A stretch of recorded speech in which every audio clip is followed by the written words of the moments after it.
What is going on in Meron? I'm not gonna pretend that I understand Israeli society. I don't live there. This is my personal commentary as a Jew, as an American, and as just someone who's been consuming these videos online. Let's start out with a few questions. 1, are the police/military correct to use force to establish order against these charedim in these videos?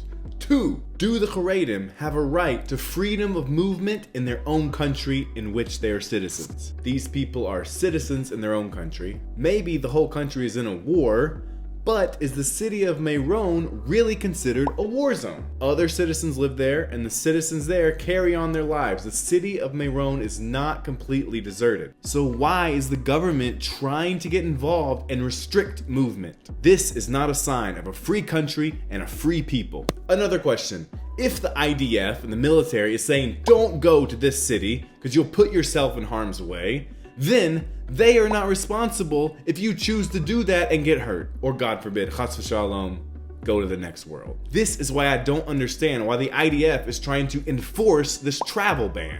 Why would you want to waste military resources in the time of war for these kind of activities? Unless they are blocking military transportation or roads or something trying to get in the, that are getting in the way of training exercises, or they're overloading the electrical grid or the Wi-Fi tower, something like that, something infrastructure related that is causing a significant impact to the war effort. If not, why is the IDF even giving energy to this? From my perspective, if chas v'shalom, someone in these crowds gets hit with a rocket, then they are taking their life into their own hands, and when they get upstairs, they will be held to account for their own life. Now, concerning the IDF, I think there are 2 questions we have to ask. It's noteworthy to have a little background here. This is a clash in society. The majority of these Charedi extremists treat Israel like a secular country that they just happen to live in. Most of them pay a lot less taxes than your average Israeli, and most of them avoid the mandatory draft required of all citizens. So, in a time of war, you can see how there's tension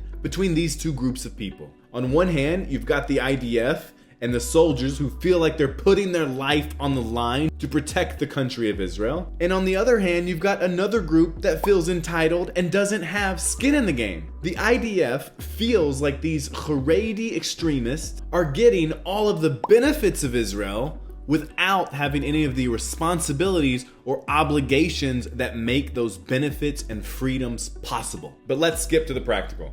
Is the city of Meron considered a war zone? Or is the city of Meron not considered a war zone? If it's a war zone, then people should evacuate. If it's not a war zone, then people should have freedom of movement. Both of these, unfortunately, are very linear options, but these questions don't account for the actual reality on the ground. The problem here is that it's a gray area. Israel is in a time of war, and Meron is considered a city in harm's way. The other reality is that normal citizens are living in Meron today. So from their perspective, it's not a war zone. So on the IDF side, it seems they've said this is a war zone, don't come. And also in the private sector, well, so the IDF is the public sector, said this is a war zone, don't come. We'll say in the private sector, the rabbis, the leading rabbis of Israel have also said it's a war zone. We don't go to Meron for Lag BaOmer. Don't go pray here. You're putting your own life in danger. Don't go. So from the private and the public, you've got a big no to saying don't go to Meron on Lag BaOmer. And halakhically, there's a lot that this can stand on because we have a command in the Torah not to put yourself in an endangering situation. See these sources right here. So it seems here the IDF has a superior perspective, saying, hey, our government said don't come here, and the rabbis said don't come here. Now the enforcement of these laws seems like an ego thing. Like, what's the risk to a country if a bunch of people go to a gravesite to pray? But let's break it down and try to argue it from the IDF side. 1, the people coming there who are entering a war zone could die. Now, I think the Israeli government has things in place to compensate people if they or their property are hurt or chas v'shalom killed in a terrorist attack. So maybe Israel's saying, you people going to this gravesite will cause us damage, aka we'll have to pay money if something happens to you. So therefore, we're going to use force to enforce this so you don't cause us damage.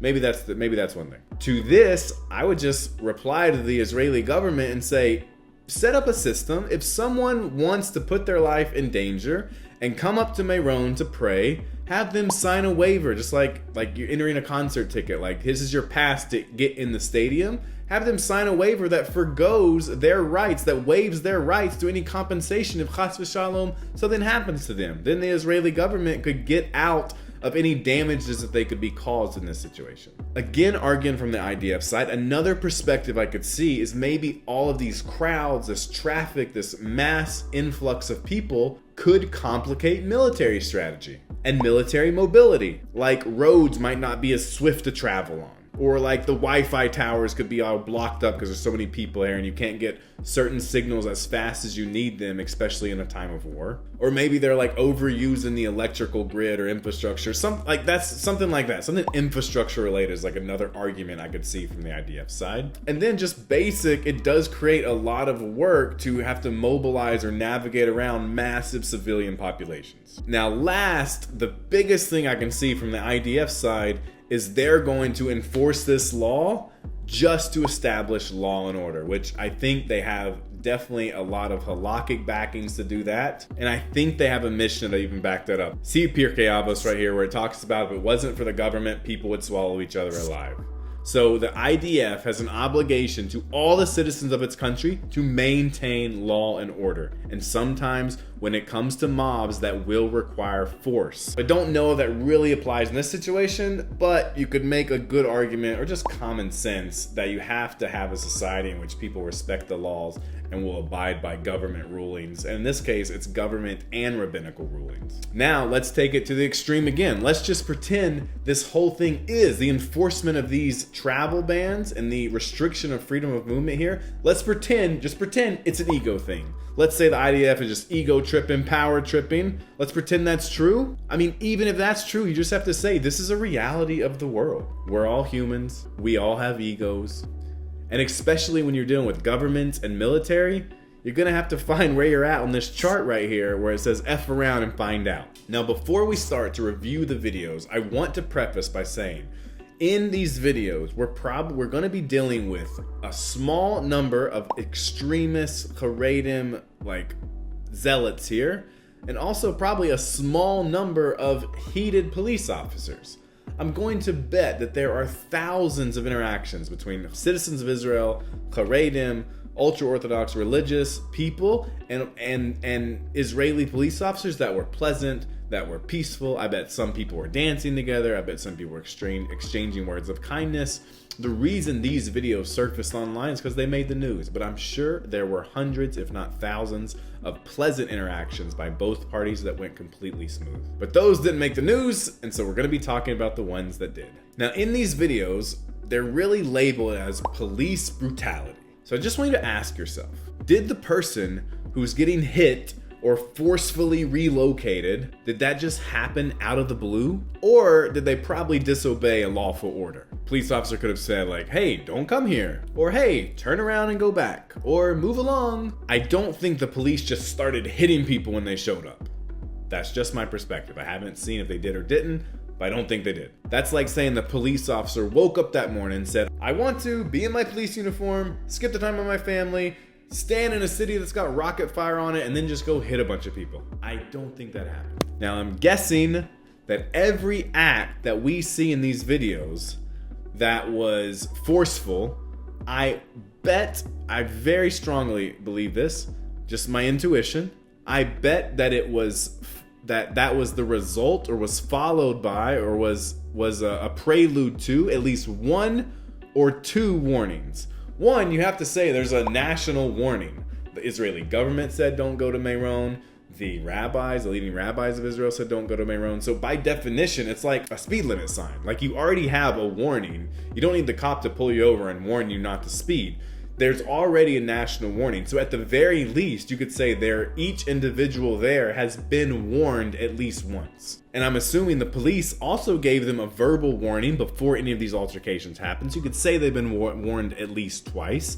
And now these people are overtly disobeying a lawful order. Here is by definition a third or fourth warning, after which the radical extremist charedim in these videos did not comply. Now, to the other side of the equation. Watching these videos is very emotional. On a personal level, I've seen videos that I think could make an argument that the individual could be prosecuted and should be prosecuted. And I'm going to take it a step farther and say his boss should be prosecuted, and I think we have a Torah source for that. The key video I'm talking about here is the video of the elderly man when he was being pushed down. And it seems he was complying by leaving. So watch this here. He's walking down, and you can kind of see it going a little slower, and then at the end, right there, boom, he gets pushed down, falls down, and just watch the picture here. I mean, that's hard to watch right there. That really breaks your heart. Now, I did watch that a little slower the second time, and after the emotions kind of settle in, you're watching it with a little more of an academic perspective, which is hard to even say when your fellow mishpacha, your brothers and sisters, like you're talking about your own family, Am Yisrael. It's like, how could we even say such words about ourselves? So when I watch this a second time, you do kind of see, is he backpedaling? Is he kind of resisting? I don't know. I think when you watch it in slow motion, there's more of an argument to make. But at the same time, when you're dealing with an elderly person, could he be backpedaling, or is he just losing his balance? Is he just, not as coordinated as a young police officer per se is? And maybe that police officer is not having as much rachmanis, as much compassion when dealing with that type of person. I don't know the whole story, it's just what I see. Either way, it's hard to watch. Now there's another video here, and I love the commentaries on it. Check this one out. Here, you can see another kerfuffle, another engagement. But I really want to say one thing that stuck out to me in this video was not necessarily the video, but the commentary. So look at this commentary right here. This person is really cool. The commentator, it looks like it is Greater Judea on Instagram. So this person makes a really good argument. This person says, you know very well the charedim who chose to go to Meron, a small and radical group, came looking for trouble, illegally straining the already strained war effort which they do not contribute to. Proper English would be like, to which they do not contribute. So that, I think that's a great comment. Like, look, these people are straining the war effort. I think that's the ikr, the makor of the comment here. And that is 100% true.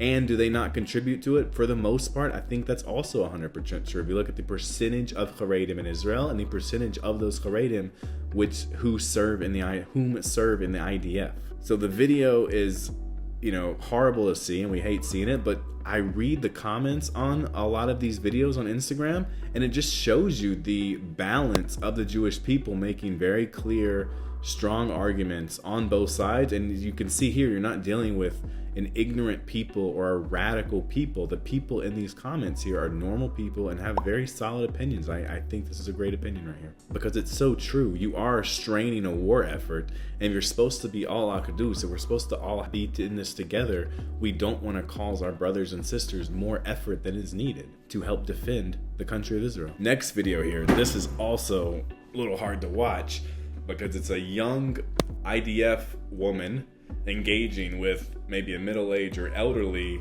Charedi woman. This is hard to see. She's obviously using force here, and you can see just forcing them to go out of the way, but the person is resisting, turning around, trying to go back. Like, take a lawful order and just march that way. Like, one, don't leave your house, shouldn't even have came, but if you've came, now take a lawful order from the law enforcement people and just go where they tell you to go. Why does there have to be force? Why are you resisting here? But that video is kind of irrelevant here, but I love the comment here. Look at this. Look at the Rahmanis of the comment section here.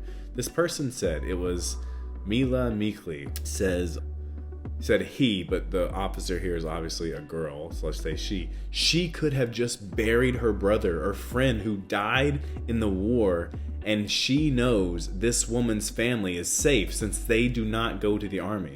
Like, what an incredible comment. Like, that's putting a very human perspective. We don't know the minds or the kavana or any backstory about either of these characters here. All we see is like the video, but what a beautiful comment section that is kind of placing the human factor in. This person, chas v'shalom, her brother, cousin, uncle, dad, chas v'shalom, somebody she knew, and everyone in Israel knows someone who's been affected by this war in a very negative way. It's very sad to see. She could have known someone that could have just happened. Of course they're going to be very emotional when they're seeing this part of society which does not contribute to the war effort for the most part, and whose populations are not, for the most part, serving in the Israeli army and protecting and putting their lives on the line like this girl is and like many others are, how, like, of course you're gonna have such a strong reaction to that person in that moment. So what I was saying earlier about where I said we have a Torah source, if one of these police officers is convicted or